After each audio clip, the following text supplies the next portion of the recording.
थोड़ा सा क्या था? हाँ, स्टीफन लॉ हो गया था। स्टीफन लॉ कहता है कि प्रोपोर्शनल टू टी की power 4 E means initial power of ideal black body. पढ़ के आए हो? कौन कौन पढ़ के नहीं आए? कौन कौन पढ़ के आए हैं?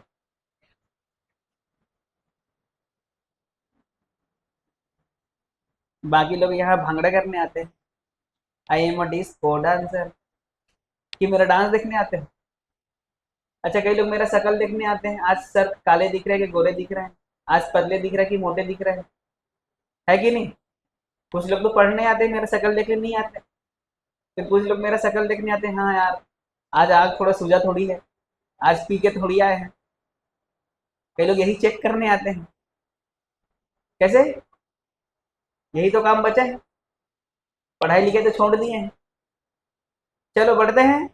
जो पढ़ के आए उनके लिए है, जो पढ़ के नहीं आए उनके लिए ऐसा लगेगा कि क्या हो रहा है। ठीक है कि नहीं है? वो हमेशा ऐसे ही होता है। भाई पढ़ के आओगे तभी लगता है कि हाँ यार पढ़ा रहे हैं, समझ आ रहा है, और नहीं पढ़ के आओगे तो क्या पढ़ा रहा है। कई लोग तो सोच रहे हैं क्या पढ़ा रहा है, कई लोग सोच रहे हैं क्या पढ़ा रहा है, कई लोग सोच रहे हैं साला वो क्या वही वही क्यों बोल रहा है, कई लोग सोच रहे हैं टाइम पास क्यों करा रहा है। सबका अलग अलग सोच है कि नहीं?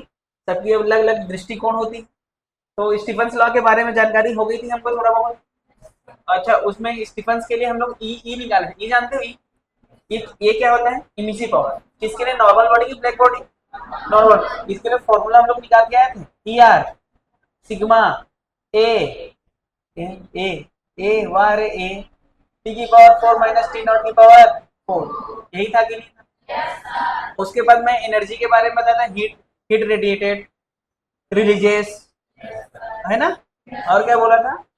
इमिटेड। ये सब बात कर लिए थे क्या? तो हीट रिलीजियस, हीट रिलीजियस, फिर क्या? इमिटेड, और क्या बोला था इसमें मैं? रिलीजियस। अरे रिलीजियस तो हो गया है, रेडिएटेड। यही सब बात किया था क्या मैं? तो इसका जो फॉर्मूला हम लोग लिख के आए थे वो आया था, क्यों आया था, है ना? क्यों भाई 80 होता है ई का, तो इधर 80 लिख दूंगा। ए ए टी की पावर 4 माइनस टी नॉट की पावर 4 इंटू टी। यही था क्या बेटा? अच्छा, अगर मैं पावर की बात करूं तो पावर रिलीजियस, पावर रिलीजियस, या फिर इमिटेड, या फिर रेडिएटेड। इसका एक नाम और है, रेट ऑफ हीट भी बोल सकते हैं। क्या था रे? रेट ऑफ हीट भी बोल सकते हैं इसको। क्या बोल सकते हैं? Rate of heat, rate of energy, rate of heat radiated, rate of heat emitted, rate of heat religious. अब जहां पावर की जगह रेट ऑफ हीट बोल सकते हैं ना, तो उसका और नाम लिख देंगे, rate of heat religious, rate of heat emitted, rate of heat radiated. नहीं आया? तो इसका फॉर्मूला क्या हो जाएगा? ये हो जाएगा D Q by D T. अरे हाँ कि ना? ये हमारा क्या कहलाएगा? पावर। तो पावर का फॉर्मूला क्या हो जाएगा? बोल। Sigma E R A T की पावर 4 माइनस टी नॉट की पावर 4। Is it clear? यहाँ तक क्लियर है क्या? पक्का एकदम 100%? चलो आगे बढ़े थोड़ा बहुत। ये तो कल का कहानी था ही, उसमें से थोड़ा सा एक लाइन एक्स्ट्रा बोला मैं। अब आगे, रेट ऑफ हीट लॉस या rate of temperature, rate of temperature. एक साथ बात कर रहा हूँ इसलिए मैं ऐसे बोल दिया। मैं दोनों को अलग अलग साइड बात करूंगा ऐसे लाइन से, ठीक है? एक इधर एक इधर, ठीक है बेटा? इसको रेट ऑफ हीट लॉस को मैं आर एच बोलूंगा। क्या बोलूंगा? इसको आर एच बोलूंगा। क्या बोलूंगा? R H. चलो देखते हैं। एक चीज बता, क्यू का फॉर्मूला क्या था हमारे पास? Sigma E R A T की पावर 4 माइनस टी नॉट की पावर 4। और कुछ था क्या? हाँ, इंटू टी, इंटू टी। अच्छा, D Q by D T कर, D Q by D T. इसी को बोला जाता है rate of heat loss, rate of heat loss, loss, है ना? या फिर रेट ऑफ रेडिएशन। अरे हाँ कि ना? या फिर रेडिएशन पावर। क्या बोलेंगे? Radiation power. अरे समझ में आया कि नहीं आया? अच्छा, पावर ही ना D Q by D T, या पावर लॉस भी बोलते हैं। क्या बोलेंगे आप? Power loss. अरे समझ में आया कि नहीं आया?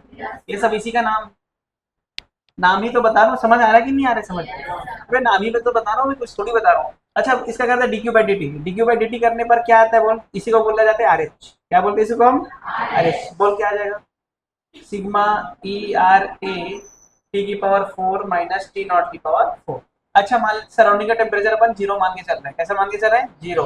तो आर एच का फॉर्मूला को क्या मिलेगा, देख sigma E R A T की पावर 4। हाँ कि ना भैया, ये आर एच आ गया। लेकिन सराउंडिंग का टेम्परेचर जीरो मानते हैं क्या अपन, होता है क्या एक्चुअल में, लेकिन ये वाला मेन फॉर्मूला ऊपर वाला है ना, ऊपर वाला एक्चुअल फॉर्मूला है, उसमें हम मान के चल रहे हैं कि आर टी बराबर जीरो है, तो ये लेंगे। अरे यार, कभी कभी हमको सराउंडिंग का टेम्परेचर नहीं दिया रहता है, तो सराउंडिंग का टेम्परेचर नहीं दिया तो हमको क्या मान के चलना है, जीरो। उस केस के लिए हमारा आर एच का फॉर्मूला क्या हो जाएगा, sigma E R A T की पावर 4, इसी को हम आर एच भी कह रहे हैं, है ना। अच्छा अब बता आर टी आर एफ क्या होगा, आर एफ को बोल रहा हूँ मैं, देख D T by T, D T by D T, देख रेट ऑफ टाइम है ना, रेट ऑफ टेम्परेचर है कि नहीं, देख रेट ऑफ टेम्परेचर, इसका नाम क्या पढ़ेंगे बोलो, rate of temperature, rate of temperature, cooling, rate of cooling क्या बोलेंगे आप, रेट ऑफ कूलिंग भी बोलेंगे। अगर which one cool first, which one, तो अभी यही वाला बात कर रहा है, कौन पहले ठंडा होगा। अरे यार, कौन पहले ठंडा होगा अगर कोई पूछा, इसका मतलब कौन सी बात कर रहा है, R T by R D T by D T की D Q by D T. तो वर्डों से समझ आना चाहिए कि हाँ यार ये हमसे पूछ रहा है, समझ में आया कि नहीं है, यही हमारा आर एफ। अब बताओ मैं कैसे निकालूं, क्यों का फॉर्मूला मैं जानता हूँ, एम एस डेल्टा टी होता है। अरे एम एस डेल्टा टी होता है कि नहीं होता है, अच्छा भाई, लेकिन इस अच्छा इसका इधर कर D Q by D T कर दे, तो यहाँ पर क्या आ जाएगा, M S delta T by D T. अच्छा मुझे तो ये चाहिए, तो इधर ले आऊँ उसको, D T by D T equal to देख D Q by D T by M S.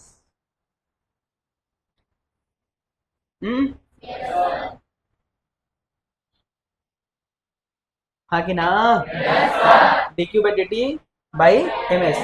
तो D Q by D T का वैल्यू मुझे पता है, देख, अरे पता है कि नहीं पता है, ये देख देख यही है ना, रख दो यहाँ पर, तो sigma E R A T की पावर 4 माइनस टी नॉट की power 4 divide by M S. Yes और नो भैया। अच्छा सराउंडिंग टेम्परेचर को जीरो मान के चल लें, तो सराउंडिंग टेम्परेचर अगर जीरो मान के चलेंगे तो D T by D T क्या हो जाएगा, खैर मानना तो नहीं चाहिए लेकिन ऐसे कभी मान लेते हैं तब की बात कर रहा हूँ मैं, है ना, टी की power 4 divide by M S. Yes और नो। अच्छा भैया एम किस पे डिपेंड, मास है, एस किस पे डिपेंड करता है, नेचर ऑफ सरफेस, सिग्मा तो कांस्टेंट है, ई आर किस पे डिपेंड करता है, नेचर ऑफ सरफेस, और ए तो एरिया है। अरे यार, अरे समझ में आ रहा है कि नहीं आ रहा, तो ये हमारे पास फॉर्मूले हैं स्टार, जो जो फॉर्मूले स्टार लगा रहे हैं वो फॉर्मूले याद होनी चाहिए।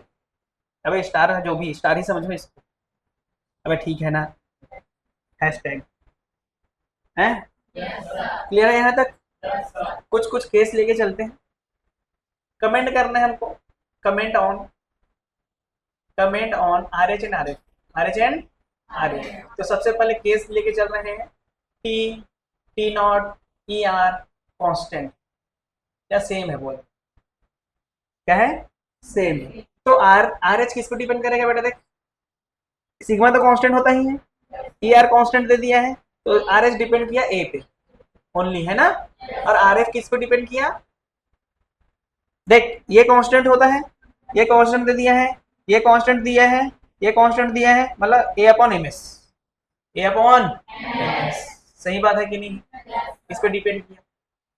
अगर रेडियस की बात करो तो आर स्क्वायर, अरे रेडियस के टर्म में लिखोगे तो क्या लिखेंगे, आर स्क्वायर, आर एफ क्या हो जाएगा, आर स्क्वायर। अब देख एम को क्या लिख सकते हैं, रो पाई 4/3 पाई आर क्यूब इंटू एस।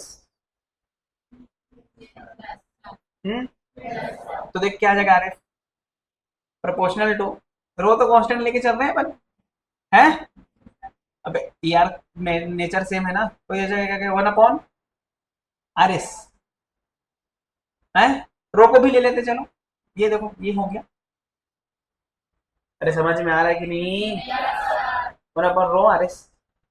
अगर एस भी सेम है तो, एस भी सेम है तो 1 upon R S, rho R ना, चश्मा दिख रहा है अबे कुछ नहीं है, ये फॉर्मूला से मैं ये कांस्टेंट हो तो क्या लगेगा, ये कांस्टेंट होगा तो क्या लगाएगा, ऐसे ही तो बोल रहा हूँ, कुछ अलग थोड़ी बोल रहा हूँ मैं, मान ले दो सेम मटेरियल का है, एक डिस्क है, क्या है, सेम मटेरियल है ना, यहां लिख देता हूं, चलो एक क्वेश्चन दे रहा हूं, same material, same material, radius भी सेम, सेम मटेरियल है, रेडियस भी सेम है, रेडियस भी क्या है बेटा, सेम, कि रेडियस अलग अलग दे दो, सेम मटेरियल है बस, सेम मटेरियल है, सेम मटेरियल समझ गए, सेम मटेरियल में ई आर सेम होगा, सिग्मा सेम होगा, है, अबे हाँ ना, चलो बताओ किसका आर एच ज्यादा होगा, डिस्क दे रहा हूँ, डिस्क, रिंग, स्फीयर, चलो बताओ सबसे ज्यादा एरिया किसका होता है, disc, ring, sphere, disc, ring, sphere, सबसे ज्यादा एरिया, रेडियस सेम है ना, रेडियस सेम है, रेडियस सेम दे दे, हैं, same material and radius same, चलो बताओ सबसे ज्यादा एरिया किसका होगा, होलो की भी दे दो, होलो स्फीयर, चलो होलो स्फीयर भी दे दिया मैं और सॉलिड स्फीयर भी दे दिया, पता सबसे ज्यादा एरिया किसका होता है, एरिया के हिसाब से अगर हम देखें तो सबसे ज्यादा सॉलिड का, फिर होलो का, फिर रिंग के डिस्क का, इन दोनों का बराबर होता है क्या एरिया, अरे pi R square, pi R square, area की बात करो, एरिया, अरे बराबर होता है ना, तो बता आर आर एच किसका सबसे ज्यादा होगा, एरिया पे ही तो डिपेंड कर रहा है सीधा सीधा, मतलब समझ गया कि नहीं समझ गया, तो आर एच का भी यही होगा, और आर एफ का, आर एफ बता, आर एफ बता, एरिया मास पे भी तो डिपेंड कर रहा है, तो हमको मास थोड़ी पता है अभी, नहीं पता ना, सेम मास दे देंगे तो समझ में आएगा, ए अपन एस, अच्छा सेम मास भी दे दूं, सेम मास, चलो मास भी सेम कर दिया, अब बता एस, एस पे भी डिपेंड, नेचर सेम है ना, सेम मटेरियल, एस तो हट गया, तो फिर यही सेम आ जाएगा, अरे यार सही बात है कि नहीं है, लेकिन अगर सोच, रेडियस भी सेम दे दिया मैं, रेडियस सेम दिया मैं, सेम मटेरियल दिया, और मास सेम नहीं दिया हूँ, मतलब सब सेम दे दूंगा मैं, और हमारे पास दे दिया है होलो स्फीयर और सॉलिड स्फीयर, क्या दिया हूँ मैं, होलो स्फीयर और सॉलिड स्फीयर, किसका आर एफ आर एच ज्यादा होगा, तो सेम होगा, एरिया पे डिपेंड करता है, एरिया सेम दिया हूँ मैं, आर एच तो दोनों के लिए सेम होगा, लेकिन R F one upon M होगा, सॉलिड का एम कम होता है, ज्यादा होता है होलो का, तो आर एफ सॉलिड का ज्यादा कि इसका, होलो का ज्यादा, समझ में आया, तो कौन जल्दी ठंडा होगा, सॉलिड की होलो, होलो की सॉलिड, होलो ना भाई, अरे जिसका आर एफ ज्यादा हो जल्दी होगा, rate of heat loss, rate of temperature, अरे समझ गए कि नहीं समझ गए, इतनी है इतना लिखो, चलो फिर आगे बात करेंगे फिर, कठिन लग रहा है क्या ये, है, अबे होलो स्फीयर और सॉलिड स्फीयर का एरिया सेम होता है कि अलग अलग होता है, एरिया सही सही बताओ, कितना होता है 4 पाई आर स्क्वायर, अरे सेम ही तो होता है, तो इनका एरिया सेम है ना भाई, अबे यार तुम लोग यार बताते नहीं हो यार, देख लेना, बाकी सही चल रहा है, अब ना डंडा लेके आऊंगा, जो नहीं बोला, अच्छा 5 रुपए वाला फाइन कहाँ गया भाई, पाँच भूल गया क्या उसको, लगा सबका 5 रुपए आज,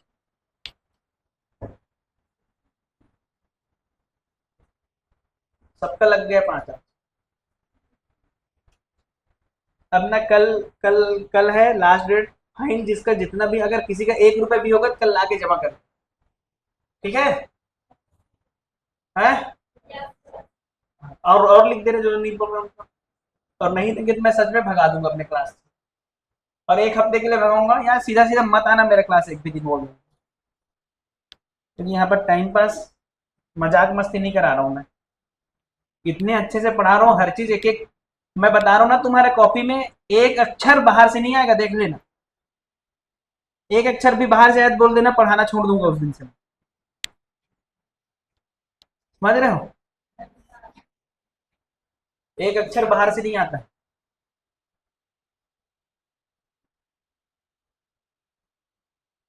तो समझ जाओ, सतर्क हो जाओ, आप कहीं घूमते देखा बाहर किसी को ना, तब और बताऊंगा मैं।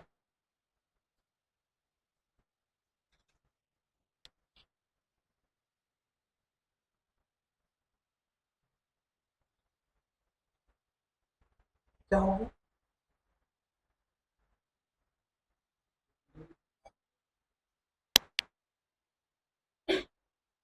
कौन नहीं लिखा?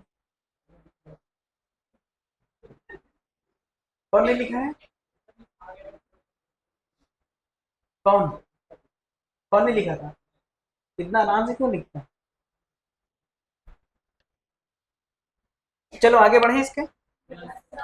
अच्छा, इसी को देख के न्यूटन ने न्यूटन लॉ ऑफ कूलिंग दे दिया, तो उसका पहले कैसे दिया वो मैं बता दे रहा हूँ, ठीक है। चलो आगे लिखो, न्यूटन लॉ ऑफ कूलिंग। अगर चालू तो कर। है? कब से चालू है ये? हाँ ठीक है। Newton law of cooling. देखो, अभी हमने बात किया dt बाई dt। बता फॉर्मूला क्या लिखे? सिग्मा। सिग्मा था ना, sigma E R A T की पावर 4 माइनस टी नॉट की power 4 divide by M S. Mahendra Singh Dhoni. भाई यही था कि नहीं था? अच्छा सोच, अगर इसमें जो टेम्परेचर है ना वो बहुत कम है, टेम्परेचर डिफरेंस कम है, मतलब जो टेम्परेचर है वो बहुत कम है, तो क्या करेंगे देख ध्यान से देख, D T by D T sigma E R A by M S, इतना लिखा हूँ ध्यान से देख। अच्छा ये टी नॉट को कॉमन ले रहा हूँ मैं, और टी नॉट को कॉमन ले रहा हूँ मैं, तो यहाँ पर क्या हो जाएगा, टी नॉट की पावर 4 आ जाएगा, तो यहाँ क्या बचेगा, टी बाई टी नॉट की पावर 4 माइनस 1। अरे हाँ की ना, तो कुछ और बनेगा, यही बनेगा। अरे यार, यस और नो? अच्छा इसको माइनस कर दूं, उल्टा कर दूं मैं, तो D T by D T क्या हो जाएगा देख, minus sigma E R A by M S T naught की power 4 1 minus T by T naught की पावर 4। सही है क्या? है? अरे सही है नहीं? अच्छा सोच, ये टेम्परेचर किसका है, बॉडी का है, और ये किसका है, सराउंडिंग का। तो ये अगर हम बहुत कम माने तो ये टेम्परेचर डिफरेंस भी तो बोल सकते हैं इसको, बहुत कम माने हैं इसलिए ना। तो देख हमको एक चीज पता है, 1 प्लस एक्स की पावर एन होता है, अगर एक्स इज लेस देन 1, तो हम इसको लिख सकते हैं 1 plus N x.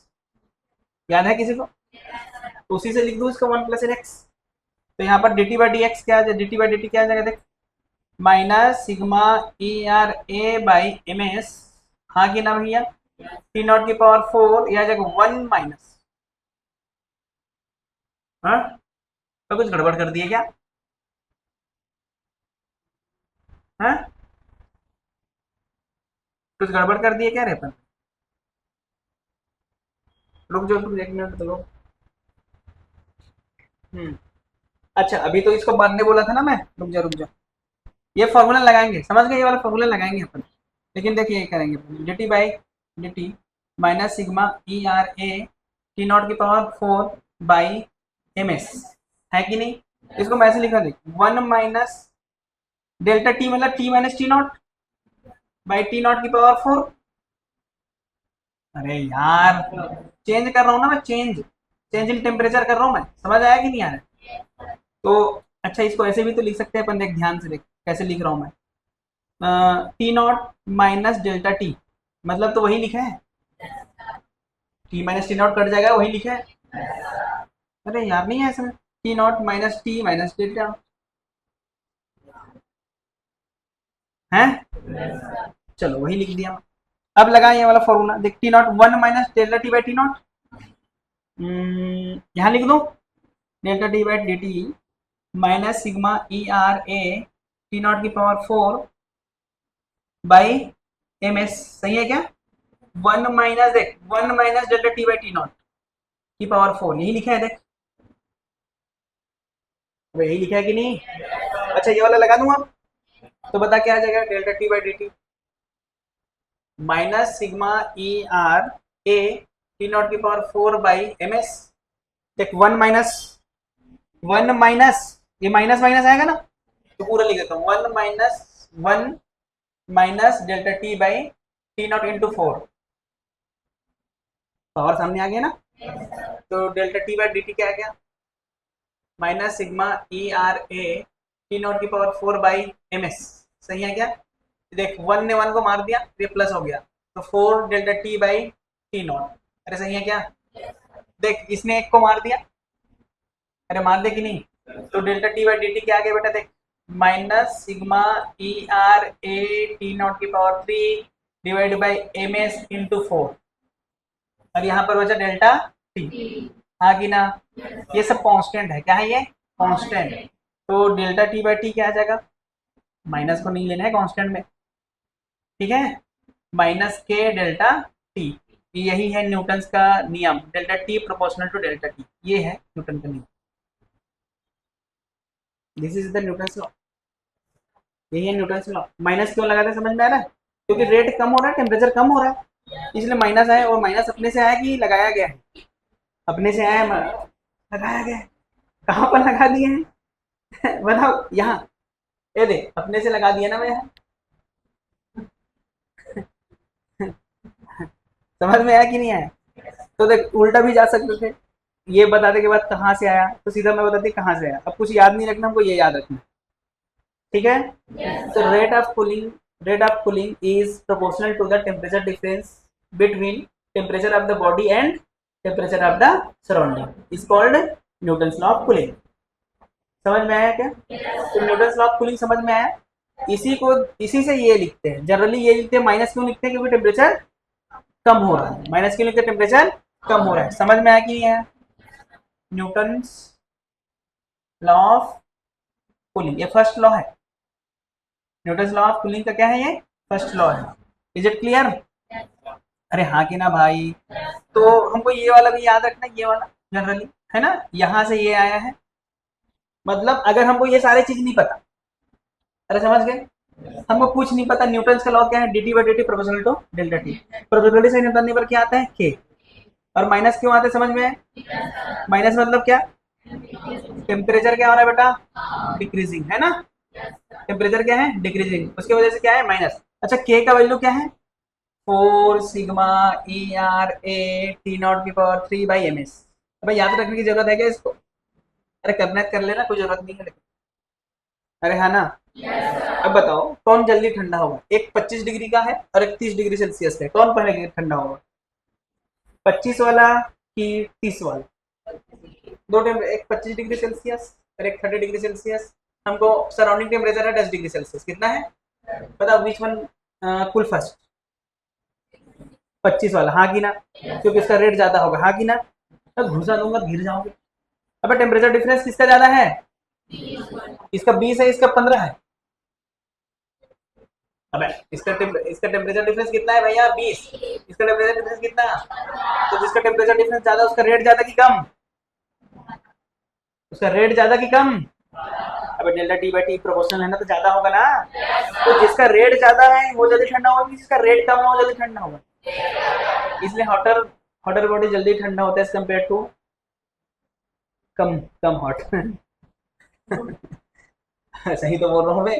30 degree Celsius 25 degree Celsius, मतलब इसको ले ले 45 डिग्री सेल्सियस 40, इसको ले ले 35, कौन जल्दी ठंडा होगा? 40। अरे सुने भी तो होंगे कि ऐसा अजूबा लग रहा है, गलत बता रहे हो? ऐसा लग रहा है गलत? अबे फ्रिज में दूध को रखना, गर्म दूध और ठंडा दूध, मतलब ठंडा दूध का कहने का मतलब चलो नॉर्मल दूध, हाँ नॉर्मल दूध, कौन जल्दी ठंडा होगा? गर्म दूध। देखे हो कभी करके?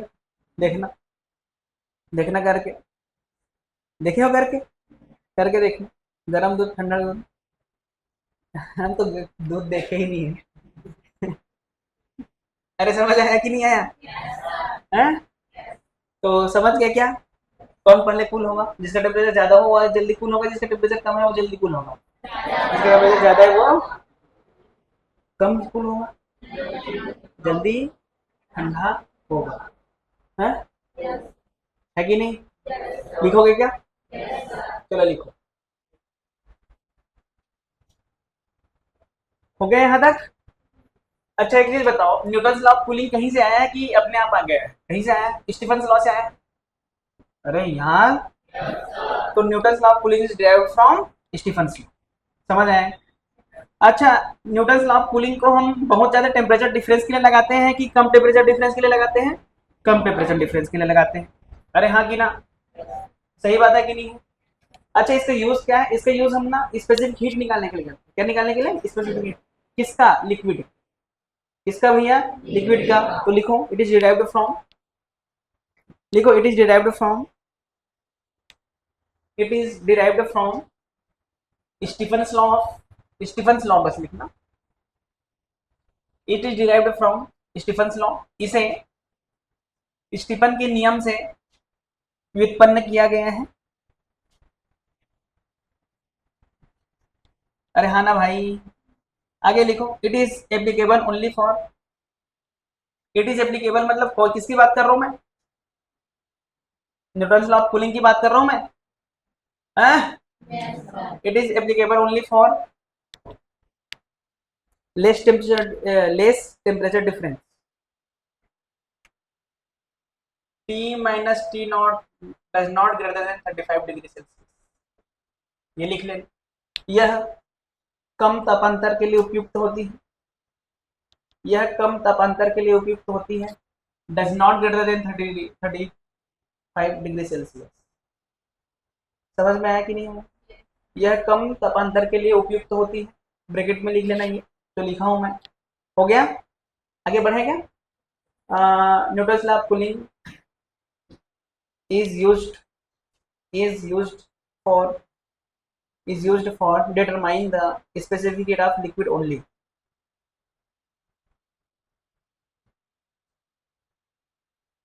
Is used to determine the specific heat of liquid only. द्रव की, द्रव की विशिष्ट ऊष्मा ज्ञात करने के लिए, ज्ञात करने के लिए न्यूटन का शीतलन नियम का उपयोग करते हैं। ठीक है भैया। अच्छा, हमारे पास delta T by D T आया था ना, ये क्या आया था? Minus K into delta T, T minus T naught लिख दूं क्या इसको मैं? T minus T naught. अच्छा, मैं ग्राफ बनाने की कोशिश कर रहा हूँ, मैं क्या बना रहा हूँ मैं? ग्राफ, ग्राफ बनाने की कोशिश कर रहा हूँ मैं, देखते हैं ग्राफ बन पाता है कि नहीं हमसे। अच्छा, ये डेल्टा टी बाई ऐसे ले होंगे T minus delta T not, अब टी नॉट हाँ ना, minus K into D T. अरे सही है क्या? इंटीग्रेट कर दें, इंटीग्रेट करेंगे तो क्या आ जाएगा? एल एन आएगा, ये L N T minus T naught. अरे सही है क्या? इधर क्या है? के इंटू टी। गलत बोल दिया मैं? अच्छा, यहाँ एल एन है, इधर आके क्या ई की पावर हो जाएगा? T minus T naught that is equal to E की पावर माइनस के टी। अच्छा, टी बराबर क्या आ जाएगा बेटा? टी नॉट प्लस ई की पावर माइनस के टी। अरे हाँ कि ना? अच्छा, मतलब जो टेम्परेचर घट रहा है एक्सपोनेंशियली घट रहा है।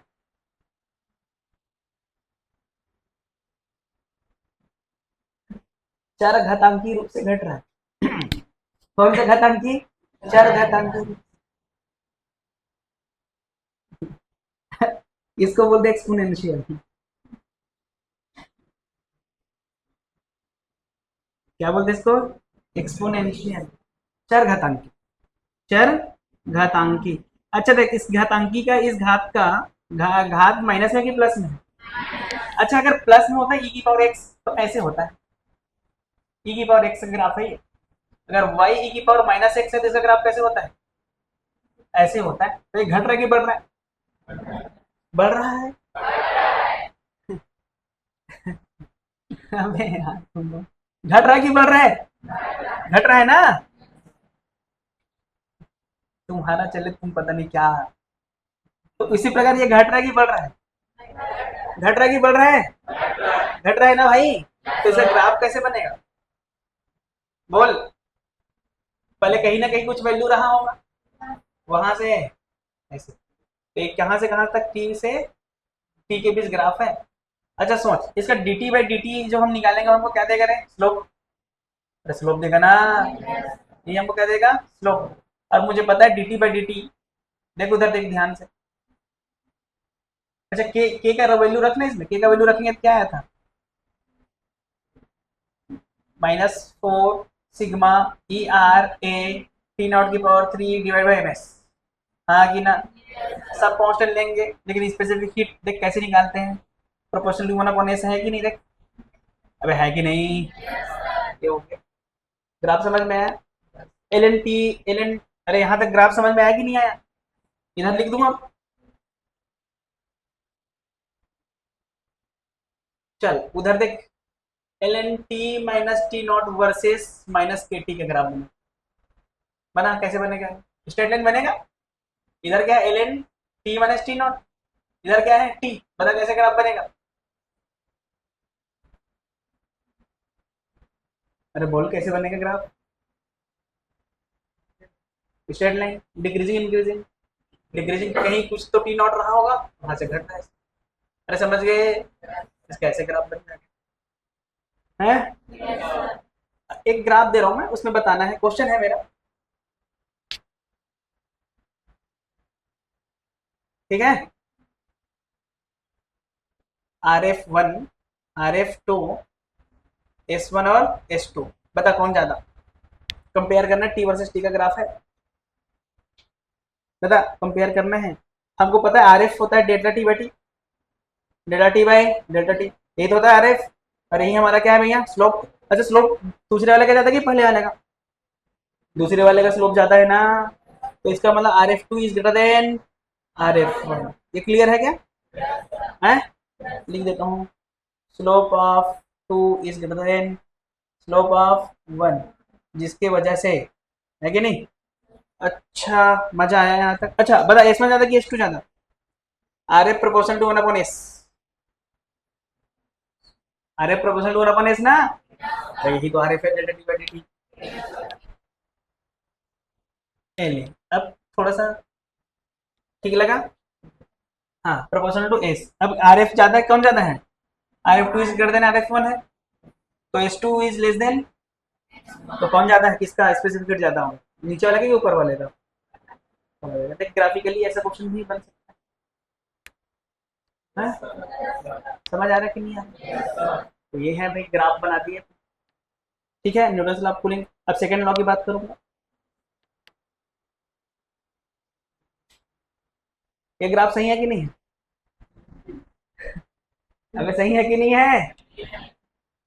उल्लू बनाए बड़ा, मजा है। ऐसे बनेगा ना ये ग्राफ। चलो ठीक है, आगे बढ़ते हैं।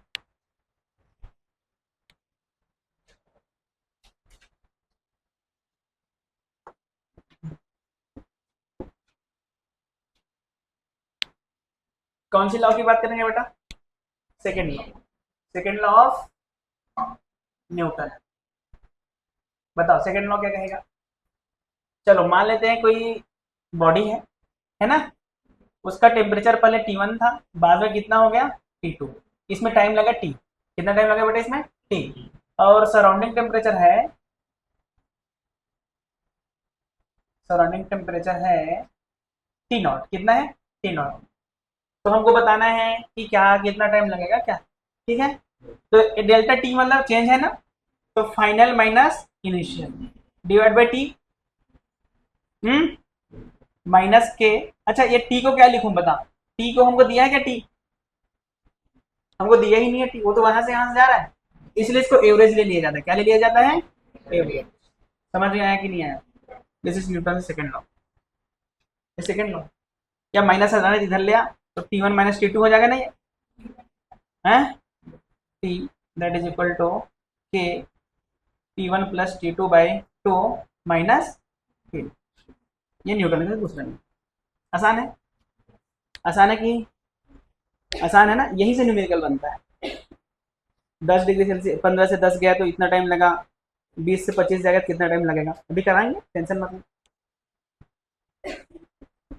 अरे ठीक है, समझ में आया क्या? क्या नहीं है भाई? आर एफ बताइए, delta T by D T that is equal to slope. अब खुश है? क्वेश्चन दे दूं, इसको तो मिटा सकता हूँ ऊपर वाले, इसको इसको,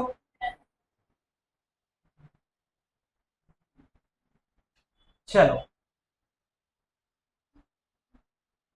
बॉडी ठीक है रे। और बात क्यों हो रहा है भाई, मैं कैसे कहाँ से आवाज आ रहा है, खुजूर पास मेरे कान में, कैसे बज रहा है मेरे कान? हैं? बज रहे हैं ना मेरे कान? तेरा ही तो आवाज आ रहा है मुझे अब।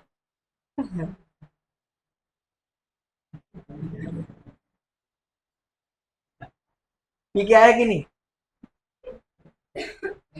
हैं? हैं? अबे पी के आया कि नहीं? हाँ, तालियां।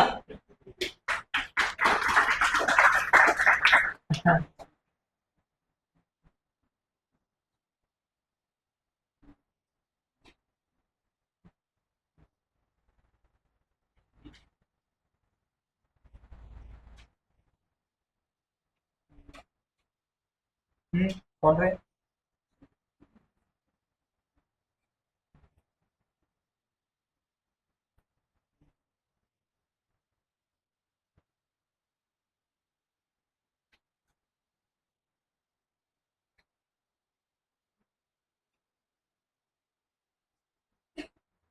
चलो बताओ।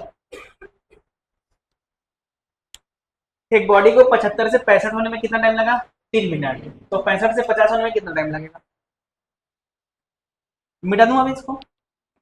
अब निकाल लेंगे कि नहीं निकाल लेंगे? देखो, पहले में देखेंगे तो कितना हो गया बेटा? 65। तो इसको 75 माइनस 65 लिखेंगे। अरे फाइनल माइनस इनिशियल की जगह इनिशियल माइनस फाइनल लिखते हैं ना, क्योंकि माइनस की वजह से।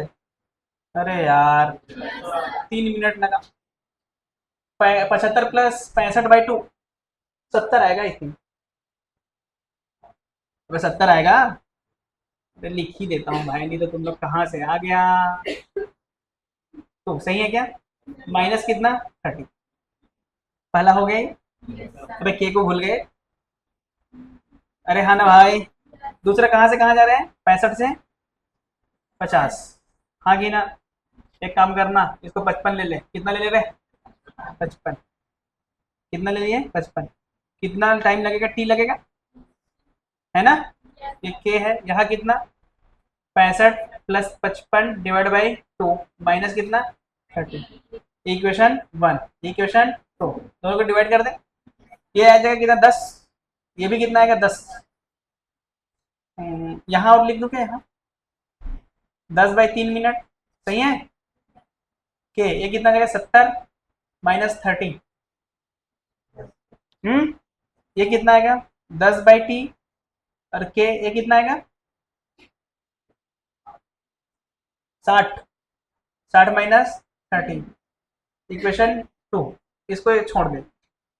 अब बता, इक्वेशन 1 और इक्वेशन 2 को डिवाइड कर दे तो 10 10 मर गया। तो t/3 बचा ही। हम्म, अबे यार तुम लोग यार, सही है कि नहीं है ये? बराबर। बोल। 40 डिवाइड बाई है 30 ना? तो टी कितना लगा? 4 है। वो डिफिस तो सेम है क्या?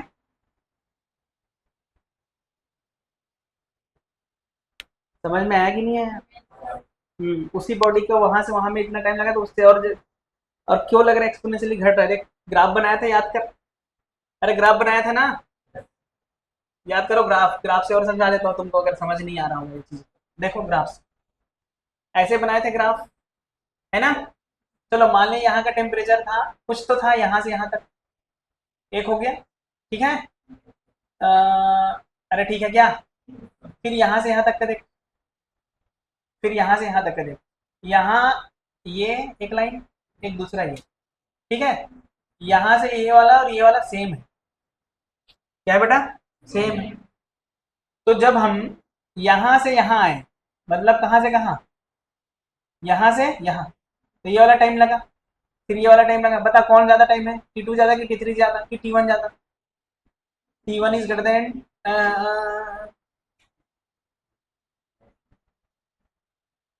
बोल। अच्छा डिफरेंस थोड़ा सा कम कर दिया ना मैं? बोल कौन से ज्यादा होगा? अच्छे से बनाऊंगा तो आ जाएगा। एक्सपोनेंशियली घट रहा है ना बेटा? है? ऐसे घट रहा है। चलो बताओ। तो दो टेम्परेचर ले लेते हैं, एक ये और एक ये, ठीक है। फिर एक ये, वही ना, देख गैप सेम दिख रहा है कि नहीं, यहाँ से यहाँ है और यहाँ से यहाँ, बताओ इन दोनों की बात हो रही है, ये और ये, पता है T1 ग्रेटर देन कि T2 greater than, T2 greater than T1, मतलब बाद में टाइम ज्यादा लगेगा, अरे बाद में, और पहले कम लगेगा। तो ऑप्शन देख के पहले भी बता सकते हैं, अगर ऑप्शन में 3 से ज्यादा है वही आएगा, कभी कभी अगर 1 2 3 4 दे देता तो करने की जरूरत है क्या सॉल्व, सीधा मार देते। क्या देख रहा है भाई, क्या देख रहा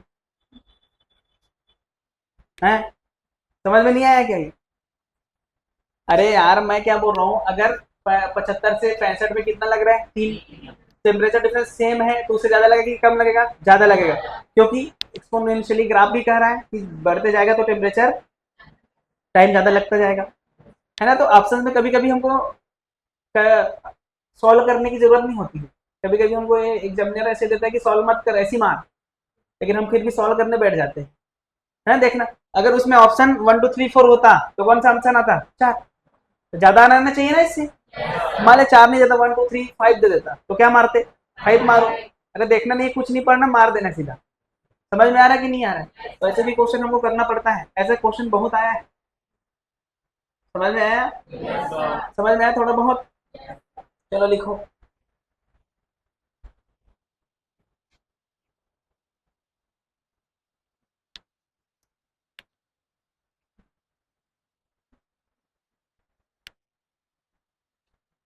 और क्वेश्चन कराने की जरूरत है इसमें, सेम कराऊंगा, यहाँ से यहाँ, यहाँ से यहाँ, यहाँ से यहाँ, सेम ही करूंगा एग्जैक्ट सेम, बस डाटा चेंज करूंगा, ऐसे दे दूंगा 35 से 33 जाने में 10 सेकेंड लगा, है ना, तो 29 से 27 जाने में कितना समय लगेगा,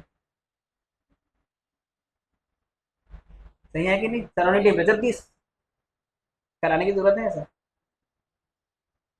मुझे तो नहीं लगता होगा, समझ गए कि नहीं, ऐसा और क्वेश्चन देने की जरूरत है क्या, 75 से 65 हुआ जितना टाइम लगा, 55 से 50 हुआ कितना टाइम लगेगा, अरे देने की जरूरत है क्या, कर लोगे ना ऐसा क्वेश्चन, तो थोड़ा आगे बढ़े। एक होता है बेटा सोलर कांस्टेंट, है ना, क्या होता है सोलर कांस्टेंट, और सोलर कांस्टेंट क्या है, देखो क्या है कि ये सन है, क्या है ये सन, सन जानते हो ना, यहाँ अर्थ है, अबे हाँ कि ना, सन का रेडियस मान ले आर है, क्या है बेटा आर, और यहाँ से जो इनकी बीच की दूरी है डी, कितनी है D,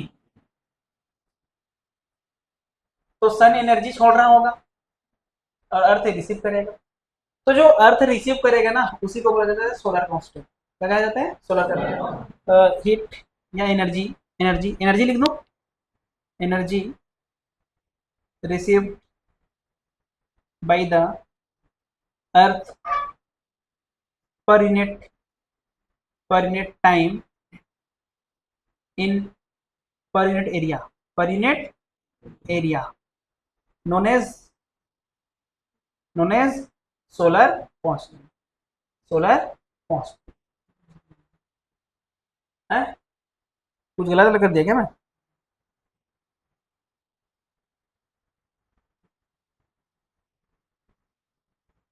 known as solar constant, अरे समझ में आया कि नहीं आया, इसका मतलब ये जितना एनर्जी लेगा इतना एनर्जी यहाँ पर आना चाहिए कि नहीं आना चाहिए, अच्छा सोच यहाँ से यहाँ आने पर क्या सेम रहता है, जैसे यहाँ पर कोई सोर्स छोड़ दिया, बल्ब है, क्या है यहाँ बल्ब, एक बल्ब है भाई, बल्ब जानते हो कि नहीं, ऐसे बल्ब जल रहा है, तो यहाँ पर कोई आदमी खड़ा हुआ है तो इसको कितनी एनर्जी मिलेगी, कितनी एनर्जी मिलेगी, जितने ये इसके पास जितनी एनर्जी उतनी ही मिलेगी कि कुछ कम मिलेगी, intensity proportional to 1/r²,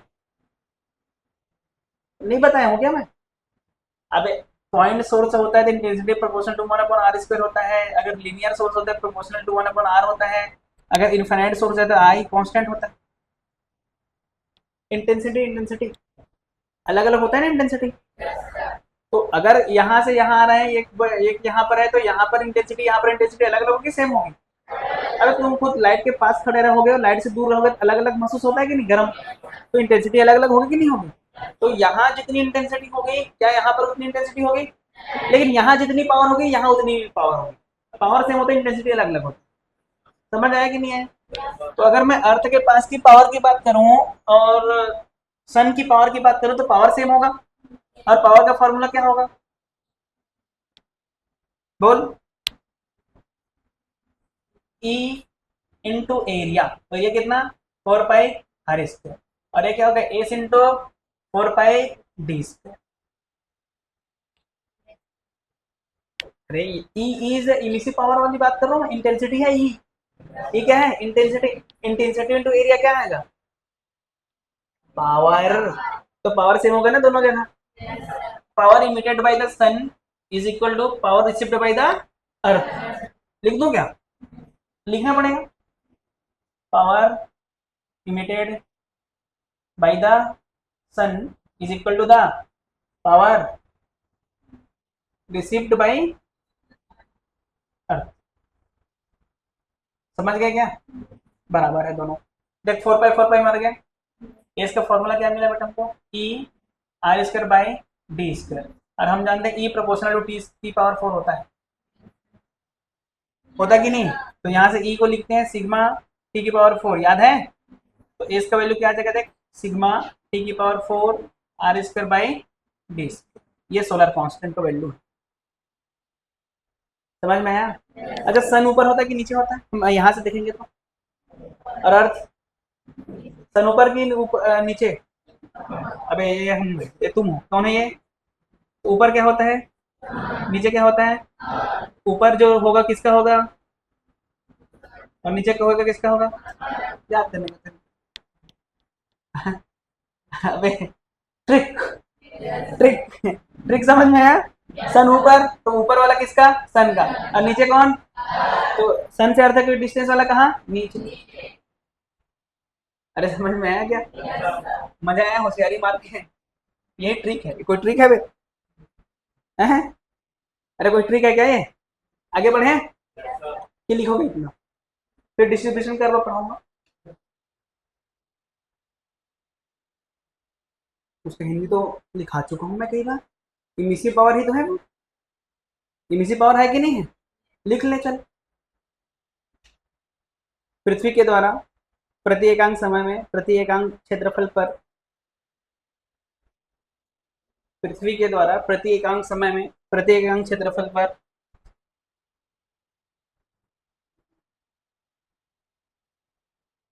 receive मतलब ग्रहण, क्या ग्रहण ना, ग्रहण की गई ऊर्जा, ऊर्जा सोलर नियतांक कहलाता है। ऊर्जा सोलर नियतांक कहलाता है।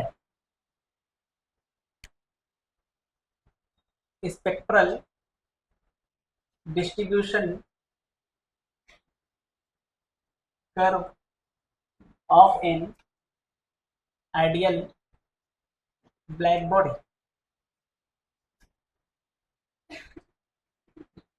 बताओ इसके लिए जो डिस्ट्रीब्यूशन कर्व होता है आइडियल ब्लैक बॉडी का, कैसे होता है? कंटिन्यूअस। अरे बताया था। तो वही पहला लाइन यही लिखना है, लिखो पहला line. Distribution curve for ideal an ideal black body is continuous. मिटा दो इसको, पूरा मिटा दो ना।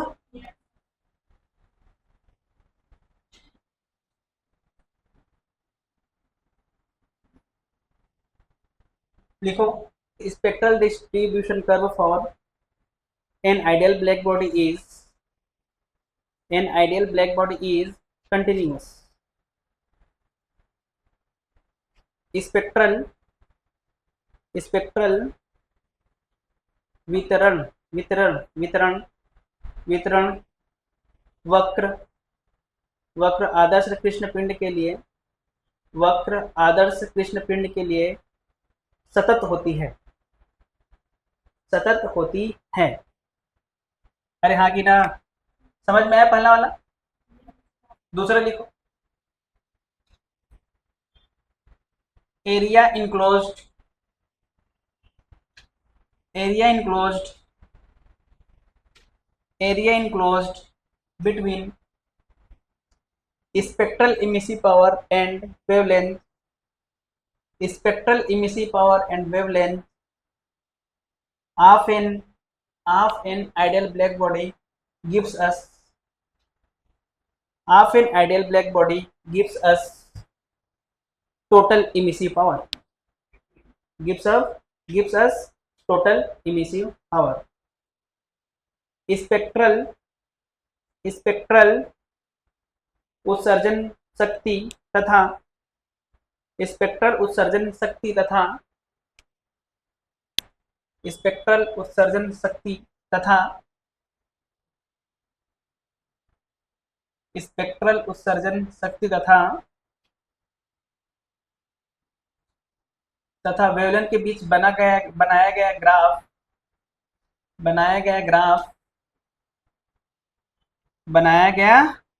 ग्राफ का क्षेत्रफल आदर्श कृष्ण पिंड का क्षेत्रफल आदर्श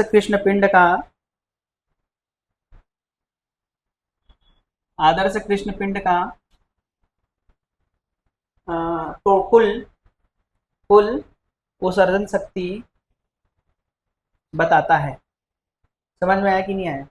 इसका मतलब जो इसका एरिया होगा हमको क्या देगा बेटा? ई देगा। एरिया क्या देगा? ई। अरे हाँ कि ना, यही तो बोल रहा हूँ मैं। एरिया ई देगा और हम जानते हैं ई प्रोपोर्शनल टू टी की पावर 4 होती है और इसको हटाने पर आ जाता है सिग्मा। अरे हाँ कि ना, तो क्या देगा? एरिया। एरिया सीधा हमको क्या दे रहा है? देख यहाँ से अगर मैं देखूँ तो एरिया हमको सीधा क्या दे रहा है? ई, और that is equal to sigma T की पावर 4। तो समझ में आया कि नहीं है? अरे ठीक है क्या? चलो आगे बढ़ें। आगे लिखो, on increasing temperature on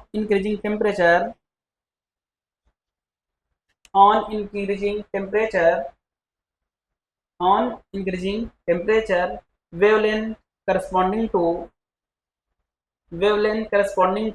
maximum spectral emission power, emissive power, sorry, क्या लिखिए? on increasing temperature wavelength corresponding to maximum spectral emissive power decreases.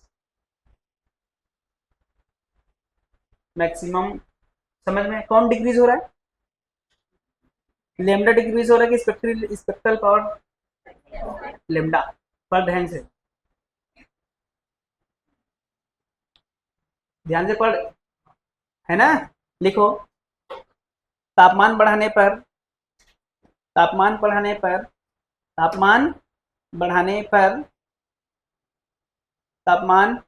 पर वह वेवलेंथ जिस पर अधिकतम स्पेक्ट्रल उत्सर्जन शक्ति मिलती है, अधिकतम उत्सर्जन शक्ति मिलती है, घटती है। क्या होती है बेटा? घटती है। ध्यान से देखो, समझ में आया कि नहीं है? घटती है कि नहीं घटती है? घटती है। देखो कैसे भाई, अगर टेम्परेचर बढ़ाएंगे तो इमिसिव पावर बढ़ेगा। अरे हाँ कि ना? अरे बढ़ेगा कि नहीं? वहां आई, इसका मतलब एरिया बढ़ेगा। एरिया बढ़ेगा तो ग्राफ को ऊपर जाना कि नीचे जाना? ऊपर रहे, ऊपर। ये T1 है और ये T2। बता कौन किसकी टेम्परेचर ज्यादा है? बोल। देखिए लेमडा, लेमडा 1 है कि 2 है? 2। और ये क्या है? लेमडा 1। कौन ज्यादा है बता? Lambda 2 is greater then lambda. समझ में आया कि नहीं है? तो बता किसका T2 ज्यादा है कि T1 ज्यादा है?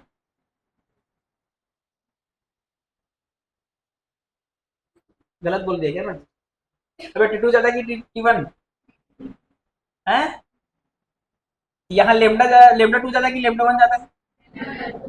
मेरे कुछ भी बोल रहे तुम है? ये लेमडा इधर है, ये ज्यादा कि ये ज्यादा? अबे लेमडा 1 ज्यादा कि लेमडा 2? तुमको लेमडा 2 दिख रहा है? अरे समझ गया क्या? नहीं समझे? किसका एरिया ज्यादा है? T1 वाले का कि T2 वाले का?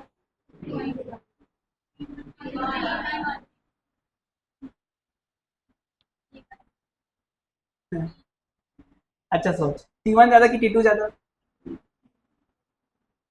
T1 ज्यादा कि T2?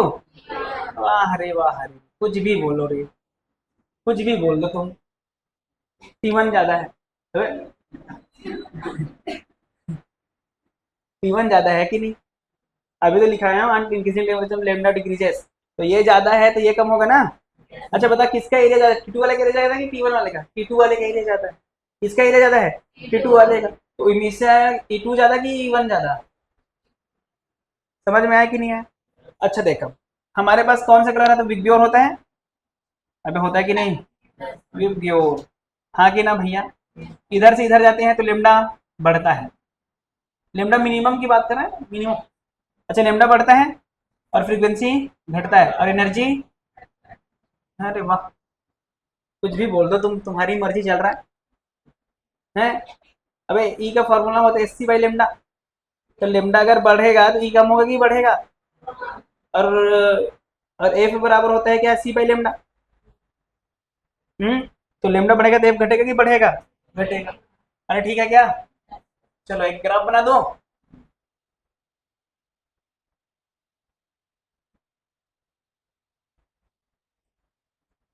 अरे कुछ ज्यादा दूर दूर बना दिया, पास पास बनाना था। चल समझ गए ना? हैं?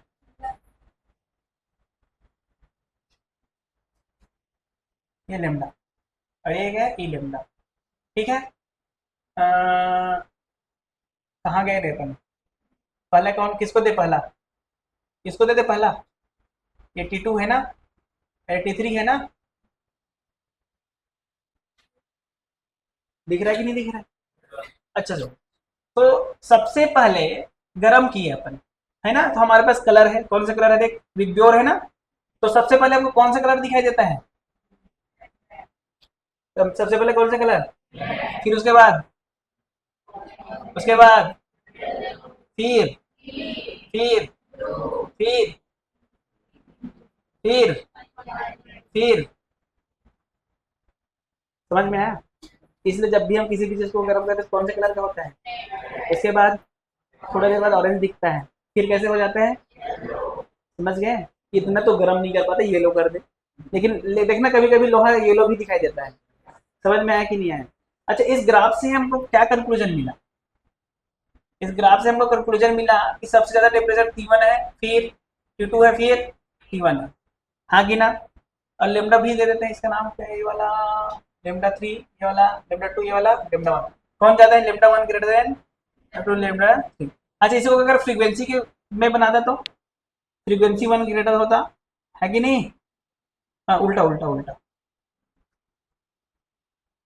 फ्रीक्वेंसी उल्टा होता है ना बेटा।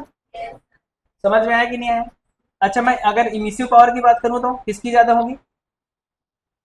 बोल। E3 की ज्यादा होगी ना, T2 से और E1 से। और कुछ बताओ। एरिया, एरिया ही तो है, एरिया किसका ज्यादा होगा? एरिया 3 का, फिर एरिया 2 का, फिर 1 का। समझ गए? बस यही तो है, आसान नहीं है ये? है? नहीं है? क्वेश्चन आ चुका है यहाँ से, लिखो, मिटाना पड़ेगा कुछ।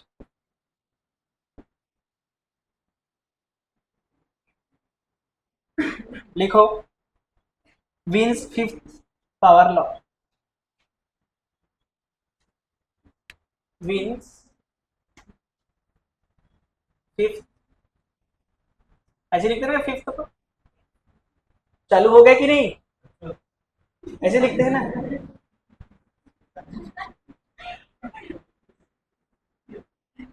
अच्छा देख, अभी हमने निकाला है ना ये वाला ऐसे ग्राफ, हाँ कि ना? तो वीन्स बोलता है कि जहां पर हमको मैक्सिमम स्पेक्ट्रल पावर मिल रहा है ना, ये यही है ना maximum spectral power, spectral emissive power है ना, यही है ना मैक्सिमम? जो ये मैक्सिमम मिलता है ना बेटा, वो जो हमारा होता है ना, टेम्परेचर के 5 घात के प्रोपोर्शन होता है। समझ गए? क्या समझे? Maximum spectral emissive power is proportional to the fifth power of the temperature. लिखाने की जरूरत अरे है कि नहीं है? हिंदी में है? नहीं है ना? अबे ये तो है, फिफ्थ पावर का क्या होता है? प्रोपोर्शनल होता है। अरे हाँ कि ना? फिर विंस ने क्या और लॉ दिया? Wins displacement law. Wins displacement law ये कहता है कि लेमडा प्रोपोर्शनल होता है 1/t के। लेमडा किसके प्रोपोर्शनल होता है? 1/t के। और सही भी बात है, देख लेमडा कम टी हो जाता, उसी को देख किसने क्या कर दिया? लॉ दे दिया। अरे समझ में आया कि नहीं आया? तो 1/t, तो ये प्रोपोर्शनलिटी साइन को हटा देते, यहाँ पर आ जाता है बेटा BT. B is what? Wien's constant. क्या बोलते हैं इसको? Wins constant. इसका वैल्यू कितना होता है? 2.88 इंटू 10 की पावर -3। यूनिट बता। Metre kelvin. इसका मीटर, इसका केल्विन, तो ये बी का वैल्यू इतना। Is it clear? हो गया कंप्लीट। एक क्वेश्चन दे दूं? अबे बोलोगे दूंगा, नहीं तो नहीं दूंगा।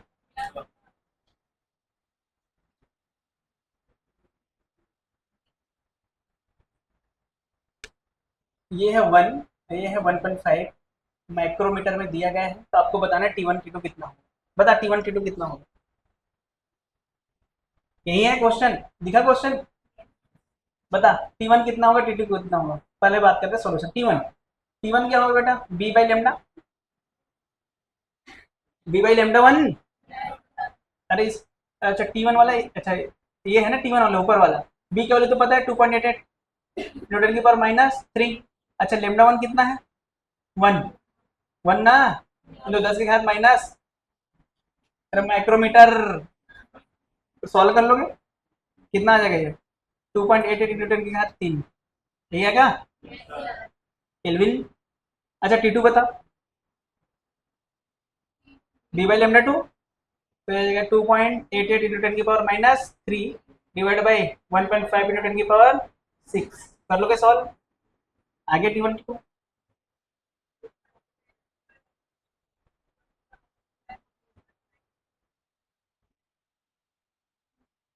अब ठीक है ना?